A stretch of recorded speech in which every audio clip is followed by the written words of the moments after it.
Hello students, कैसे हैं आप लोग। उम्मीद करूंगा कि आप लोग बहुत अच्छे हैं। तो मैं गजेंद्र शर्मा एक बार फिर से आप सभी का स्वागत करता हूं CUET अड्डा 24/7 के ऊपर। जैसा कि आप सभी को पता है कि बहुत सारे बच्चों का एक ही सवाल होता है कि सर क्लास 12 फिजिक्स की जब हम लोग बात करते हैं, थ्योरी हम लोग पढ़ लेते हैं, क्लासेस को अटेम्प्ट कर लेते हैं, सारी चीजें हम लोग कर लेते हैं, लेकिन जब न्यूमेरिकल्स की तरफ जाते हैं ना तो न्यूमेरिकल्स नहीं बनते। तो कौन सी अप्रोच मुझे रखनी चाहिए जिससे मेरा न्यूमेरिकल्स है वो इजिली बन जाए, तो इस वीडियो के अंदर मैं आप सभी को बताने वाला हूं सारी चीजों को। और यहां पर आप सभी को क्या करना है, उन चीजों को इंप्लीमेंट करना है। कमेंट सेक्शन के अंदर लिखिएगा कि क्या आप लोगों ने उस चीज को इंप्लीमेंट किया या नहीं किया।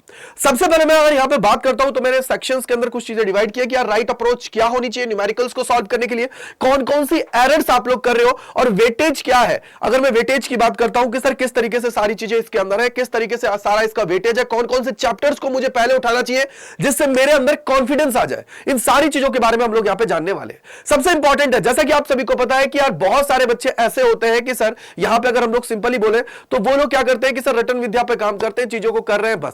लेकिन सबसे पहले आप सभी को क्या करना है बेटा, जब भी आप लोग कोई भी चीज पढ़ रहे हो उस टाइम पे आप सभी को अपने नोट्स को प्रिपेयर करना है। क्या करना है, नोट्स को आप लोगों को प्रिपेयर करना है। जब आप लोग नोट्स को प्रिपेयर कर लेते हो तो उसके बाद में आप लोगों के अंदर एक कॉन्फिडेंस आ जाता है कि हाँ यार मैं चीजों को कर रहा हूं, ठीक है। और नोट्स आपके जब बन जाते हैं तो उनको इजीली जब आप लोग पढ़ लेते हो तो उसके बाद में आप लोगों के जो पॉइंट्स है वो क्लियर हो जाते हैं, दिमाग के अंदर सेग्रीगेट हो जाते हैं। सेकंड चीज, आप लोग को जो डेरिवेशंस है उन सारी डेरिवेशंस के हर एक पॉइंट को समझना है कि यार इस डेरिवेशन के अंदर ये चीज आई है तो क्यों आई है, कैसे आई है। क्योंकि कई बार जो न्यूमेरिकल्स होते हैं ना बेटा, जो बीच का रिजल्ट होता है ना बेटा, उस पे भी बेस्ड आ जाते हैं। तो इसका मतलब क्या हुआ कि उस रिजल्ट को भी मुझे याद रखना है, उस अप्रोच को भी मुझे याद रखना है कि यार इस तरीके से अगर ये चीजें गिवन है तो मैं कर पाऊंगा। थर्ड जो मोस्ट इंपॉर्टेंट है, जिसकी वजह से आप लोग रिवाइज भी इजीली कर पाते हो, वो होता है फॉर्मूला शीट। फॉर्मूला शीट मतलब क्या हुआ कि हर एक चैप्टर आपने कंप्लीट किया, उसके बाद आपने थ्योरी को पढ़ लिया, नोट्स को पढ़ लिया, सब कुछ आपने कवर कर लिया, डेरिवेशंस को भी कर लिया आप लोगों ने सॉल्व। अब उसके बाद में क्या करना है सर, उसके बाद में एक पेज लेना है, उसके ऊपर जितने भी इंपॉर्टेंट फॉर्मूलाज है उनको आप लोगों को लिख लेना है। क्यों? क्योंकि लास्ट मोमेंट पे आप लोग चीजों को जब करने बैठते हो, मान लीजिए कोई टेस्ट आप लोग दे रहे हो तो आपको पूरा चैप्टर रिवाइज करना है, तो पूरी थ्योरी आप लोग रिवाइज नहीं करोगे। थ्योरी दिमाग के अंदर है, सिर्फ आपको उसका जो कॉन्सेप्ट पे बेस्ड जो लास्ट रिजल्ट है, जो फॉर्मूला शीट के अंदर है, उसको आप लोगों को क्या करना है, कंप्लीट करना है।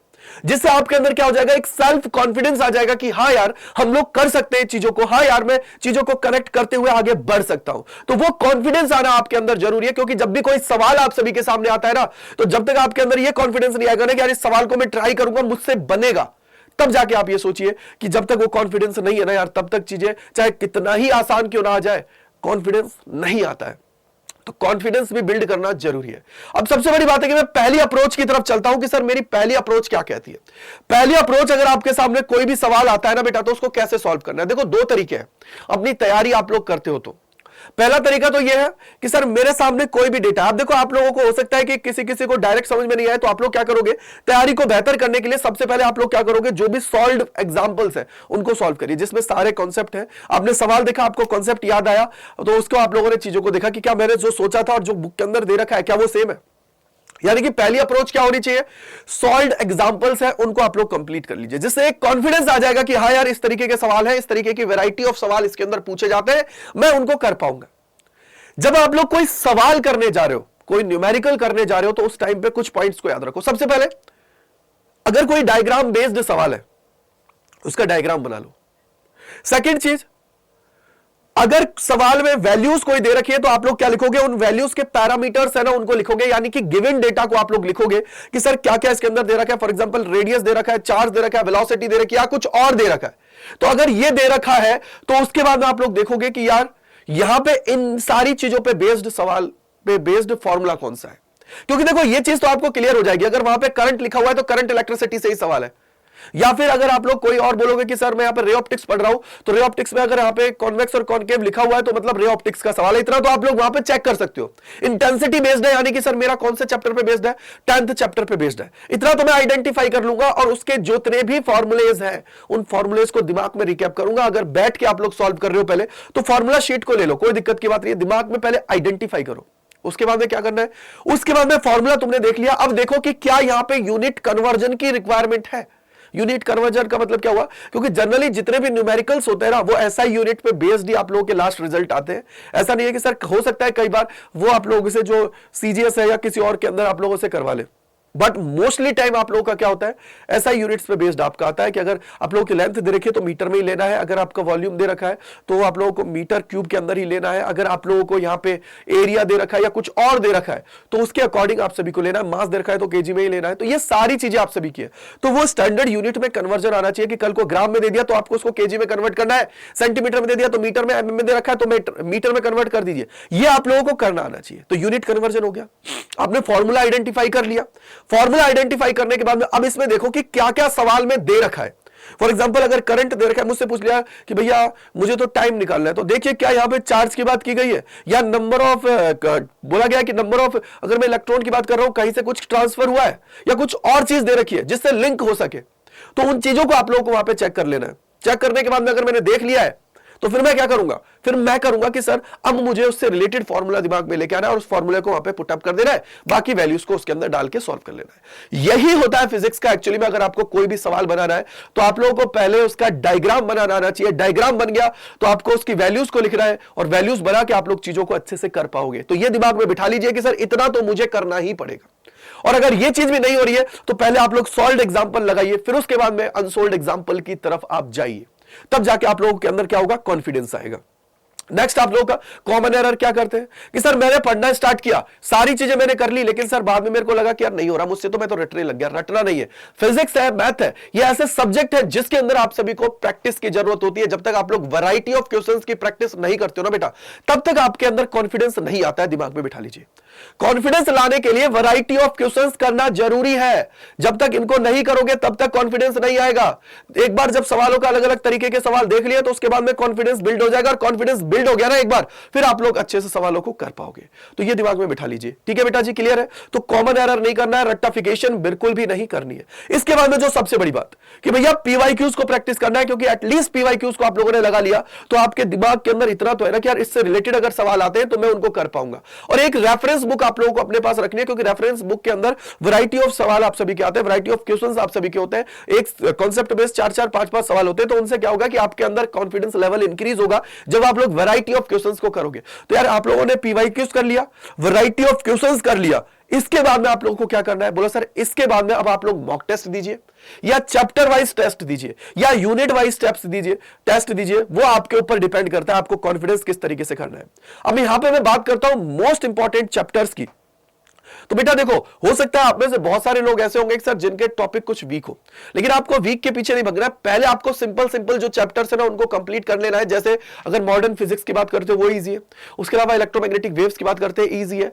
अगर आप लोग पहले दूसरे तीसरे चैप्टर पे जाते हो तो वहां पे कॉन्सेप्चुअल क्लियरिटी होना जरूरी है। तो आप लोगों को पहले आइडेंटिफाई कर लेना है कि सर मुझे क्या करना है। अगर जो भी चैप्टर आप शुरू कर रहे हो ना बेटा, उस चैप्टर को बिल्कुल मैं बोलूंगा कि पूरी कंटिन्यूटी रखनी है क्लासेस के अंदर भी, और कहीं भी कोई चीज कर रहे हो। अब बहुत सारे बच्चे बोलते हैं सर कहां से पढ़े, तो बेटा पढ़ना आपको उससे है जिससे आप लोग चीजों को समझ पा रहे हो, कनेक्ट कर पा रहे हो, क्योंकि बिना कनेक्शन के आप लोग किसी से भी पढ़ लीजिए चीजें नहीं हो पाएंगी, और आप लोगों को मेहनत करनी पड़ेगी। ये याद रखिए, बिना मेहनत के कुछ नहीं होता है। बिना मेहनत के आप लोगों को पता है खाना भी अपन खुद नहीं खा सकते, उसके लिए भी मुझे मेहनत करनी पड़ेगी, मुझे रोटी उठानी पड़ेगी, रोटी उठा के मुझे खानी पड़ेगी। तो इसलिए मुझे यहां पे मेहनत करने की जरूरत है। तो सबसे पहले अगर आप लोगों के हो सकता है कि कहीं कहीं मॉडर्न फिजिक्स से शुरू हो रही हो, नहीं तो जैसे अब अगर हम लोग मैं बात करता हूं तो मैं जनरली स्टार्ट करता हूं चैप्टर नंबर 1 से, क्योंकि पूरी बुक पहली है ना, वो एक दूसरे चैप्टर से कनेक्टेड है। अगर पहले चैप्टर से एक बार क्लियर हो गया ना आपके, तो फिर आप लोगों के अंदर एक सेल्फ कॉन्फिडेंस आ जाएगा कि हाँ सर हम लोग कर सकते हैं, हम लोग सवालों को भी करेंगे। और बाद में जब पूरा सिलेबस हो जाता है तो उसके बाद में सीयूईटी से रिलेटेड प्रैक्टिस भी हम लोग करते हैं। तो इसका मतलब क्या हुआ कि सर आप लोग हमारे साथ कनेक्ट हो सकते हो। इंडिया की सबसे बेस्ट टीम आप सभी के पास है, चाहे फिजिक्स, केमिस्ट्री, मैथ, बायोलॉजी की अगर मैं बात करता हूं, तो उसमें आप लोग हमारे साथ कनेक्ट होकर चीजों को कनेक्ट करते हुए आगे बढ़ सकते हो सिंपली। अब कैसे आप लोग एनरोल कर सकते हो, कैसे हमारे साथ जुड़ सकते हो, वो सारी चीजें मैं आप सभी को समझा देता हूं। तो सिंपली आप सभी को क्या करना है बेटा, सिंपली आप सभी को सबसे पहले अड्डा 24/7 पे जाना है, यहां पे सर्च करना है अड्डा 24/7, पहले लिंक पे क्लिक करना है, यहां पे क्लिक करना है। इसके बाद में देखिए क्या हुआ, ऑल कोर्सेज पे आप सभी को जाना है। ऑल कोर्सेज पे जैसे मेरे वीरा आप जाओगे तो यूजी एंड पीजी पे क्लिक करना है, यूजी पे क्लिक करना है, और यहां पे देखो महापैक पे जा सकते हो। महापैक का मतलब ये होता है एक पैक लेने के बाद में आप सभी को कुछ भी अलग से नहीं करना है, जितने भी क्लासेज है, जितने भी बैचेस आएंगे अगले 1 साल तक वो आप सभी को अलॉट हो जाएंगे। यानी कि सर कुछ प्राइस ज्यादा देके आप लोग कर सकते हो। अदरवाइज आप लोग एक बैच के अंदर जाना चाहते हो तो बैच के अंदर भी जा सकते हो। मैं रिकमेंड करूंगा हमेशा हर बच्चे को कहता हूं कि महापैक लीजिए, क्योंकि उसके बाद में बच्चा क्या करता है, सर मेरे को अपग्रेड करा दीजिए, सर महापैक में करा दीजिए, तो उस टाइम पे चीजें हो जाती है तो हो जाती है, नहीं तो नहीं भी होती है। तो इसलिए देखो यहां पे आप सभी के सामने महापैक विद बुक है। अगर आप लोग चाहते हो कि सर विद बुक्स हमें मिल जाए, बुक्स हमारे घर पे डिलीवर हो जाए, और एक है बिना बुक्स के। अगर बिना बुक्स के लेते हो तो इस पे क्लिक करना, यहां पे क्लिक करोगे, बाय नाउ पे क्लिक करना, और यहां पे देखो एक एंटर कूपन कोड लगाना है, वो है Y485। ये Y485 जैसे ही लगाओगे ना बेटा, ये देखो इस पे आप लोगों को अच्छा खासा डिस्काउंट मिल जाएगा, और थोड़े दिन बाद में तो बेटा हो सकता है कि 1-2 दिन बाद में आपको और अच्छा खासा डिस्काउंट मिल जाए। तो Y485 कूपन कोड लगा के आप लोग इसके अंदर एनरोल कर सकते हो। 12,000 कुछ का ही है बिना बुक के। और अगर बुक्स के साथ जा रहे हो ना वीरा, अगर बुक्स के साथ जा रहे हो ना मेरे वीरा, तो उस केस में आप लोग क्या करोगे, देखो ये यहां पे आपको आना है, महापैक पे क्लिक किया, साइंस पे बैचेस पे जाना है तो बैचेस पे भी जा सकते हो। ये यहां पे देखो, ये लेटेस्ट बैच है एम्बिशन, जो अभी आप लोगों के लिए आ गया है। यहां पे आप लोग विद बुक्स पे जाओगे तो बुक्स पे जाना है, तो यहां पे देखो बाय नाउ पे जाना है, यहां पे एंटर कूपन कोड लगाना है Y, ठीक है बेटा 485। ये Y485 लगाओगे तो देखो ये विद बुक्स है 14,939.17 में मिल जाएगा। इसके अंदर बेटा आपको हर एक वो चीज, हर एक बैच जो आगे आएगा वो सारे के सारे इसके अंदर मिल जाएंगे। यानी कि सर ये मान लीजिए एक तरीके का एक सब्सक्रिप्शन है, जिसके बाद आप लोगों का सारे बैचेस जितने भी आएंगे वो सारे इसके अंदर आपको मिल जाएंगे। नॉर्मल बैच की बात करोगे तो वो भी लगभग 10,000 के आसपास आएगा, लेकिन अगर 4-5 हजार रुपए ज्यादा देके आप लोगों को पूरा साल भर जितने भी बैचेस आएंगे मल्टीपल टाइम्स रिवाइज कर पाओगे आप लोग, तो वो सारी चीजें इसके अंदर मिल जाएंगी। अगर फिर भी कोई डाउट रहता है तो कमेंट सेक्शन के अंदर जरूर लिखिएगा। तो मैं गजेंद्र शर्मा तहे दिल से आप लोगों का शुक्रिया अदा करता हूं अड्डा 24/7 CUT पे मेरे साथ जुड़ने के लिए, और कमेंट में बताइएगा कैसा लगा video. Thank you and bye bye to all.